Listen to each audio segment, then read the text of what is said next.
Iran and Israel stand on opposite sides of history, but what most people don't know is that the Bible tells a very different story about these two nations, because long ago, Iran, then known as Persia, was not Israel's enemy. It was their greatest ally. Persia is the only empire in the Bible that helped the Jewish people return to their land, rebuild their temple, and restore their national life after years of exile. While Babylon had destroyed Jerusalem, it was Persia that rebuilt it. While other kingdoms tried to erase Israel, Persia protected them. The most powerful empire of its time became the single greatest supporter of God's people. That's what makes the prophecy in Ezekiel so strange. In chapter 38, Persia is listed among the nations that will rise against Israel in the last days. Persia, Cush, and Put will be with them, the text says, describing a vast military coalition marching toward the land of Israel, Ezekiel 38:5. A nation once used to help Israel rebuild is now named among its final enemies. This isn't just a historical shift, it's a spiritual reversal. How does a nation go from blessing Israel to joining its enemies? The man who saved Israel was from Persia, what we now call Iran. He wasn't a prophet or a priest. He wasn't even a believer in the God of Israel. He was a foreign king, a military leader raised in a world of fire temples and conquest. His name was Cyrus, and the Bible calls him God's anointed. At the time, Israel had been crushed by Babylon, not just a city, but the most powerful empire on earth. Babylon had invaded Jerusalem, destroyed the temple, and carried the Jewish people into exile. For 70 years they lived as captives, scattered and powerless. No army, no homeland, no hope. Then Persia rose. In 539 BC, Cyrus led the Persian Empire in defeating Babylon. But instead of continuing its domination, he did something no one expected. He issued a royal decree allowing the Jews to return to their land, and he ordered them to rebuild their temple with Persian funding. Ezra chapter 1 records his words, "The Lord, the God of heaven, has given me all the kingdoms of the earth," Cyrus declares, "and he has appointed me to build a temple for him at Jerusalem in Judah." Ezra 1:2. The gold and silver vessels taken by Babylon were returned. The exiles were sent home with wealth and supplies. It wasn't just permission, it was a command to rebuild. Even more astonishing is that the prophet Isaiah had foretold this moment long before it happened.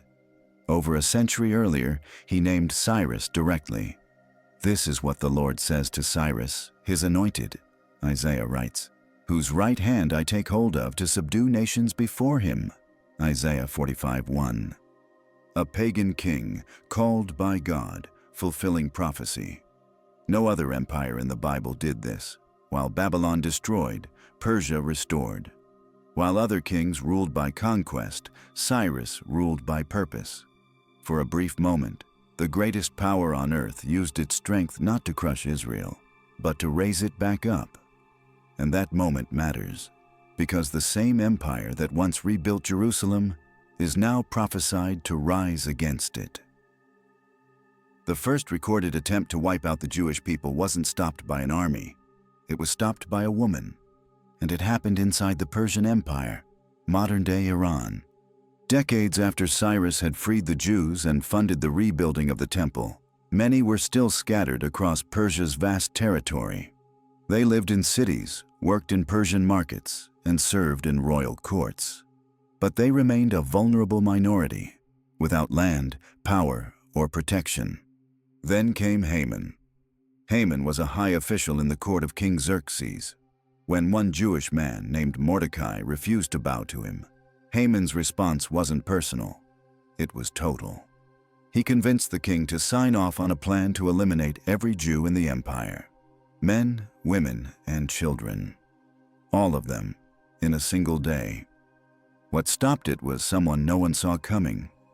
Esther, a young Jewish woman, had been taken into the king's palace as part of a search for a new queen. The king didn't know she was Jewish. She kept it hidden until Mordecai sent word that her people were about to be destroyed. Esther had a choice: stay silent and survive, or speak and risk her life. Approaching King Xerxes without being summoned could mean immediate death. But she went, and the king listened. In a dramatic reversal, Haman's plan was exposed, he was executed, and a new decree was issued. The Jews were allowed to defend themselves. On the very day they were meant to be wiped out, they rose up and survived. The book of Esther never mentions the name of God, not once, but his presence is everywhere in the story, and the irony is unmistakable.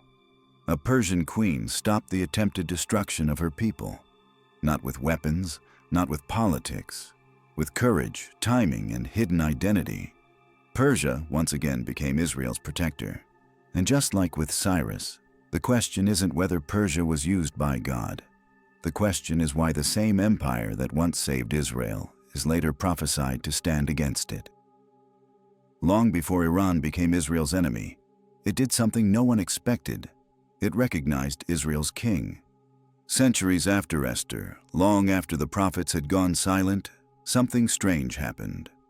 In the Gospel of Matthew, a group of foreign visitors arrives in Jerusalem, asking a dangerous question. Where is the one who has been born King of the Jews? We saw his star in the east and have come to worship him. They weren't Jews, they weren't Romans. They were the Magi, priestly scholars from the east. Most historians believe they came from ancient Persia. They studied the stars, the skies, and ancient prophecies, and something they saw convinced them that a divine king had been born. So they followed the star. They crossed empires and deserts to reach Judea, and when they arrived, Herod was disturbed. The local leaders were silent, but the Magi brought gifts: gold for royalty, frankincense for divinity, myrrh for death. They didn't just visit, they bowed. According to many scholars, the Magi may have known what to look for because of one man, Daniel, a Hebrew prophet who had once served in Babylon and Persia. His writings contained a detailed timeline for when the Messiah would arrive. If the Magi had access to his prophecies, they may have known the time was near, and when they saw the star, they understood what it meant. While Israel's own leaders remained silent and Herod plotted to kill the child, it was these men from Persia who recognized his birth and came to worship. They saw what others missed. They moved when others stood still. Once again, Persia acted before anyone else did, not as a conqueror, but as a witness. But Persia's role didn't end with the birth of the Messiah. According to prophecy, it was only beginning. How did a Persian king start the countdown to the Messiah without even knowing it? Daniel was a Jewish exile taken to Babylon after Jerusalem was destroyed. But when Babylon fell to Persia, Daniel didn't vanish. He rose. He served in the royal courts of Persian kings, and it was under their rule that he received one of the most precise prophecies in the Bible. In Daniel chapter 9, the angel Gabriel gives him a timeline. 70 weeks are decreed for your people and your holy city. Daniel 9:24. He explains that from the issuing of a decree to restore and rebuild Jerusalem, there would be exactly 69 weeks, or 483 years, until the arrival of the Anointed One. This prophecy wasn't symbolic, it was mathematical. That decree came during the reign of Artaxerxes, a Persian king who ruled nearly 80 years after Cyrus. In Ezra chapter 7, Artaxerxes authorizes Ezra to restore Jerusalem, appoint judges, and enforce the law. Later, in the book of Nehemiah, he permits the rebuilding of Jerusalem's walls. Most scholars agree. This is the moment that starts the prophetic countdown. But Cyrus was the one who came first. He issued the initial decree allowing the Jews to return home and rebuild the temple, Ezra 1. Isaiah had even named him more than a century before he was born, calling him God's anointed, Isaiah 45:1. Cyrus began the restoration. Artaxerxes advanced it. Together they set the stage for everything that would follow. So while Israel was still grieving its destruction, Persia, modern-day Iran, became the empire that launched its recovery. And through Persian kings, both Cyrus and Artaxerxes, God moved history forward toward a specific moment in time. the arrival of the Messiah. The most powerful empire on earth didn't just allow it, it triggered it. But Daniel's visions didn't stop there, because in his next vision, he saw more than restoration. He saw Persia fall. Iran didn't just rise by force, it rose by prophecy. And the Bible didn't just predict its rise, it predicted its fall with chilling precision. In Daniel chapter 8, years after the 70 weeks prophecy, Daniel sees a new vision. This one is different. It's not a statue or a timeline, it's an unfolding battle between beasts. The first is a ram. It has two horns, one higher than the other. The angel later explains, "The two-horned ram that you saw represents the kings of Media and Persia." Daniel 8:20. The unequal horns are no accident. Media came first, but Persia would grow stronger. Daniel watches as the ram charges west, north, and south. No one can stop it. This is Persia's golden age, when it conquers Babylon, dominates Egypt, and rules from India to the Mediterranean. But then the vision shifts. From the west comes a goat, moving so fast it doesn't even touch the ground. It has one great horn between its eyes. The angel identifies it as Greece, and the horn, a single legendary ruler, Alexander the Great. The goat crashes into the ram with unstoppable force. Persia doesn't stand a chance. The empire that once stood unmatched is shattered in a single blow. And that's exactly what happened. In 334 BC, Alexander launched his campaign against Persia. Within 10 years, the mighty empire of Cyrus and Darius was gone. Alexander's armies moved faster than anyone imagined. Just as the vision said, they came like a storm, and Persia fell. This wasn't just a historical collapse. It was the fulfillment of prophecy centuries after Daniel saw it. But the vision doesn't end there. After the goat tramples the ram, its great horn is broken, and in its place rise 4 smaller horns. The Greek Empire would fragment, power would scatter, and chaos would grow. Daniel didn't just see a transfer of power, he saw something deeper. The fall of Persia marked the end of its role as a vessel. From this point forward, Persia is no longer the hand that restores. It becomes a name that reemerges later, this time in darkness. Because in the next prophetic vision, Persia isn't rebuilding, it's marching toward Israel, not with gifts, with weapons. Why does Iran, once Israel's greatest ally, reappear in the Bible as part of a final war against it? In the book of Ezekiel, chapters 38 and 39, a disturbing prophecy unfolds. A vast military alliance rises in the last days to invade the land of Israel. The names come from the ancient world, but the direction is unmistakable. This isn't local, it's global, and Iran is named. The leader of this coalition is Gog, from the land of Magog, a northern power traditionally linked to regions around modern-day Russia. But Gog is not alone. Ezekiel writes, "Persia, Cush, and Put will be with them, all with shields and helmets." Ezekiel 38:5. Persia, modern-day Iran, is the first ally listed. Alongside Iran are other nations: Cush, likely Sudan or Ethiopia; Put, Libya; Gomer and Togarmah, associated with parts of modern Turkey and the Caucasus. Together they form a coalition that, as Ezekiel writes, will come like a storm and cover the land like a cloud. Ezekiel 38:9. This is the same land that once freed the Jews from exile, that once protected them from annihilation, that once recognized their Messiah. Now it marches with their enemies. The prophecy is specific. The target is Israel. The timing is future. But the pattern is clear. Iran, once chosen to bless, is now positioned to destroy. Ezekiel says this invasion will target a land of unwalled villages, a peaceful people living in security. But the assault fails, not because of Israel's defenses, but because of God's. Fire rains from the sky. Panic consumes the armies. Earthquakes tear the ground apart. Chaos spreads in every direction, bodies lie unburied across the fields, and the weapons of war burn for years. This isn't survival, it's divine judgment. The coalition is shattered. Iran, once used to protect Israel, now finds itself on the wrong side of divine judgment. And this raises the most haunting question so far. Is this how Iran's story ends? Once a force for good, now rising against Israel, the nation it once helped restore? Or is there still one more twist to come? What if Iran's story doesn't end in judgment? What if the Bible left behind a hidden promise?